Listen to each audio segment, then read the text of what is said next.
आज पढ़ेंगे page number 25 जो लुसेंट हिस्ट्री है। 10 कुमार चरित्र के लेखक दांडी नरसिंह वर्मन द्वितीय के दरबार में रहते थे और कांची के मुक्तेश्वर मंदिर तथा बैकुंठ पेरुमल मंदिर का निर्माण नंदीवर्मन द्वितीय ने कराया। प्रसिद्ध वैष्णव संत तिरुमडाई अलवार नंदीवर्मन द्वितीय के समकालीन थे। नंदीवर्मन तृतीय शैव मतानुयायी था।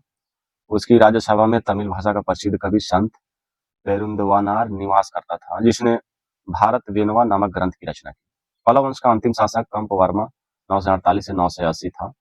नोट में है पल्लव काल में कवि भारवी की लोकप्रिय रचना किरातुर्जुनियम थी। अब पढ़ते हैं चोल। नवीं शताब्दी में चोल वंश पल्लव के ध्वंसावशेषों पर स्थापित हुआ। इस वंश के संस्थापक विजयालय 848 से 870 ईस्वी थे, जिसकी राजधानी तंजौर या तंजाउर था। तंजाउर का वास्तुकार कुजर मलम राजराज पेरुथुचंद था। विजयालय ने नरकेसरी की उपाधि धारण की और निशुंभ सूधनी देवी का मंदिर बनवाया। चोलों का स्वतंत्र राज आदित्य प्रथम 870 से 970 ईस्वी में स्थापित किया। पल्लव पर विजय पाने के उपरांत आदित्य प्रथम ने कोदंड राम की उपाधि धारण की। चोल वंश के प्रमुख शासक थे परांतक प्रथम 907 से 955, राजा प्रथम 985 से 1014 ईस्वी, राजेंद्र चोल प्रथम 1014 से 1044, राजा धीराज प्रथम 1044 से 1054, राजेंद्र द्वितीय 1054 से 1063 ईस्वी, कुलोत्तुंग प्रथम 1070 से 1122 और कुलोत्तुंग द्वितीय 1135 से 1150, राजेंद्र तृतीय 1256 से 1279। तकोलम के युद्ध में राष्ट्रकूट नरेश कृष्ण तृतीय ने परांतक फर्स्ट को पराजित किया। इस युद्ध में परांतक फर्स्ट का बड़ा लड़का राजादित्य मारा गया। राजराज प्रथम ने श्रीलंका पर आक्रमण किया। वहां के राजा महिम पांच को भगाकर श्रीलंका के दक्षिण जिला रोहन में शरण लेनी पड़ी। राजराज प्रथम ने श्रीलंका के विजित प्रदेशों को चोल साम्राज्य का एक नया प्रांत मुमडी चोल मंडलम राजधानी पोलवनरुआ बनाया। राजराज फर्स्ट शैव का अनुयायी था। इसने तंजौर में राजराजेश्वर का शिव मंदिर बनवाया। चोल साम्राज्य का सर्वाधिक विस्तार राजेंद्र प्रथम के शासनकाल में हुआ। बंगाल के पाल शासक महिपाल को पराजित करने के बाद राजेंद्र प्रथम ने गंगैकोंड चोल की उपाधि धारण की और नवीन राजधानी गंगैकोंड चोलपुरम के निकट चोल गंगम नामक विशाल तालाब का निर्माण करवाया। 11वीं शताब्दी के आरंभ में राजेंद्र प्रथम ने अपनी राजधानी शिव मंदिर का निर्माण करवाया और इस मंदिर में उसने पराजित शासकों से जब्त की गई उत्कृष्ट प्रतिमाओं से भर दिया था, जिसमें सम्मिलित थी चालुक्य से प्राप्त एक सूर्य पीठिका, एक गणेश मूर्ति था, दुर्गा की इकाई मूर्तियां, पूर्वी चालुक्यों से प्राप्त एक नंदी की मूर्ति, कलिंग से प्राप्त भैरव एवं भैरवी की एक प्रतिमा तथा बंगाल के पाल से प्राप्त काली की मूर्ति।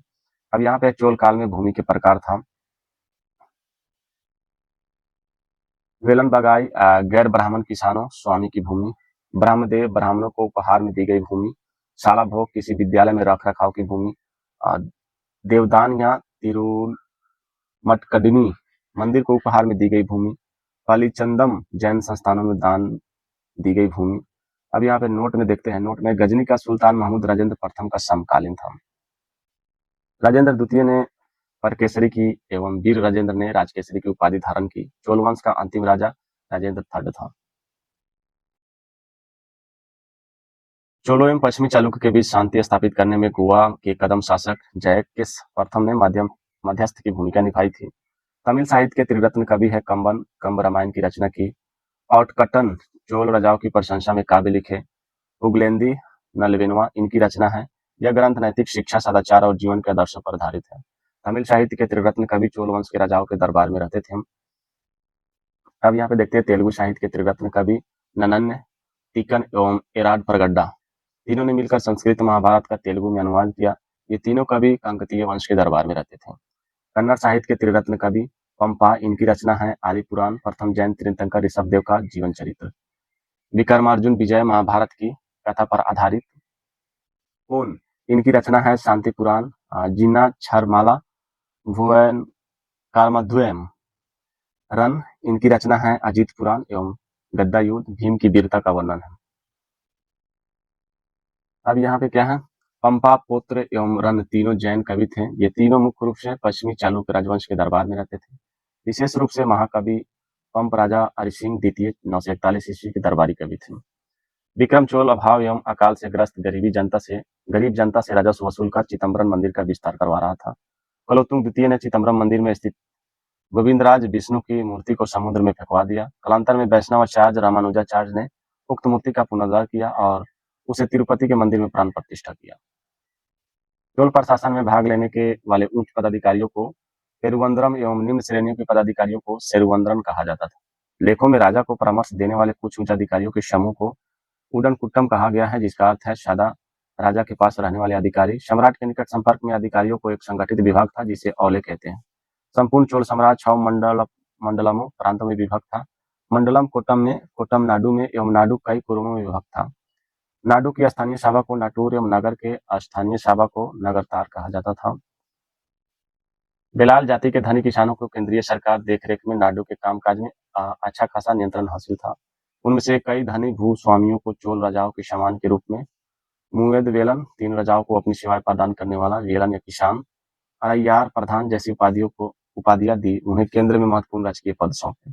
स्थानीय स्वशासन चोल प्रशासन की मुख्य विशेषता थी और सर्वसाधारण लोगों की समिति थी, जिसका कार्य होता था सार्वजनिक कल्याण के लिए तालाबों और बगीचों के निर्माण हेतु गांव की भूमि का अधिग्रहण करना। सभा या महासभा या मूलतः अग्रहारों और ब्राह्मण बस्तियों की सभा थी, जिसके सदस्यों को कल कहा जाता था। यह सभा वरियम नाम की समितियों द्वारा अपने कार्य को संचालित करती थी। सभा की बैठक गांव में मंदिर के निकट, ब्रिज के निकट या तालाब के किनारे होती थी। व्यापारियों की सभा को नगरम कहते थे। चोल काल में भूमिकर उपज का एक कोटा 3 भाग हुआ करता था। गांव में कार्य समिति की सदस्यता के लिए जो वेतन भोगी कर्मचारी रखे जाते थे, उन्हें मध्यस्थ कहते हैं। मिलते हैं नेक्स्ट वीडियो में, नेक्स्ट पेज लेकर।